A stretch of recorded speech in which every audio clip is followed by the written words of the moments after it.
Hello students, if you're dealing with finding patterns and you're feeling confused, here are some problems that might help you with that.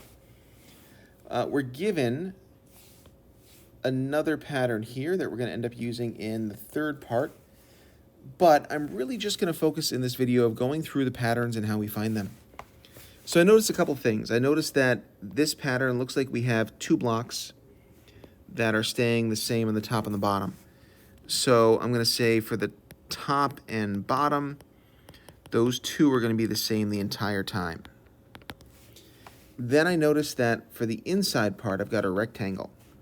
And for the rectangle, we're going to have in the first one, that's a 1 by 3.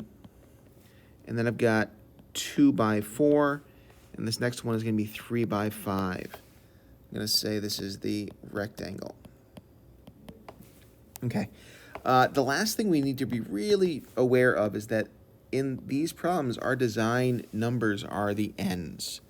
So if we can find 1 and then 2 and then 3 in our pattern here, that might tell us what n is going to be. And I can see that as 1, 2, 3.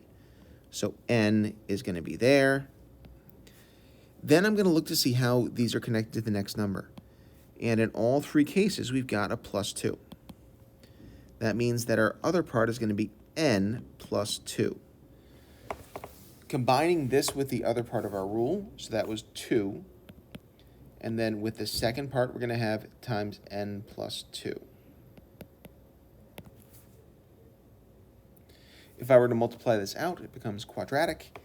And we've got to show this is equivalent to the first one. But again, this is really just about the pattern. For the next one, I look at this and I notice that all of these have 1 square up top. So I'm going to start with 1. And then I notice that we're adding rows here. So this is 1, 2, 3, 4, 5, 6. And then we got 1 by 6. And this one's going to be 2 by 6.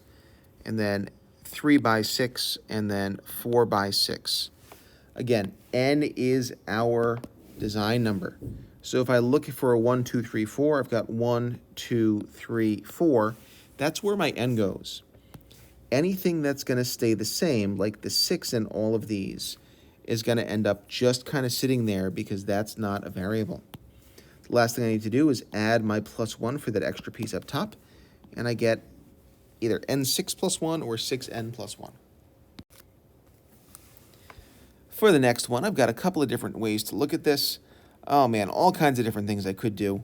I kind of like the idea of looking at this as a top rectangle and a bottom rectangle separately. And if I do that as the top, that's going to be 1 by 3. And then the next one is going to be 2 by 4. The next one is going to be 3 by 5. I feel like we see that pattern a lot. And then the bottom is 1 by 1, and then 2 by 1, and then 3 by 1. Okay, so in the bottom, I've got 1 that's staying the same, so that can just kind of sit there. We know that things that go 1, 2, 3 are just going to turn into n because we keep seeing that again and again. And I can't say this enough, that n is the design number. So you've got those going on here. And then, again, we have these that are 2 above each of these to get there. So this tells us we've got an n times an n plus 2 on top. And then the bottom, looks like we've got n times 1 that we're going to add to this. That gives me a pattern of n times n plus 2, and then plus another n. For this next one of the things that I notice is that we start with 4 in all of these patterns. So I'm going to start with 4 and then figure out what to add to this. If I take a look at my designs, we've got a rectangle. That's going to be 4 by 5. And then this one is going to be 4 by 4. And this one is going to be 4 by 3. Ooh, that's weird. Because I know I've got to use the design number in there, and that's a little bit tricky. I also noticed that my 4s stay the same in all these. So this is going to end up being 4 for that 4, and then plus 4 times something. And we've got to go 5, 4, 3, using the numbers 1, 2, and 3. And that's tricky because we haven't done one that gets smaller yet. And I'd like us to notice that if I do 6 minus 1, and then 6 minus 2, and then 6 minus 3, we get to 5, 4, and 3. That's not an easy thing to get to. This is not an easy pattern because of that. But we get something that, if we take a look at this, it's going to be 6 minus n, because that's our 1, 2, and 3 to get there.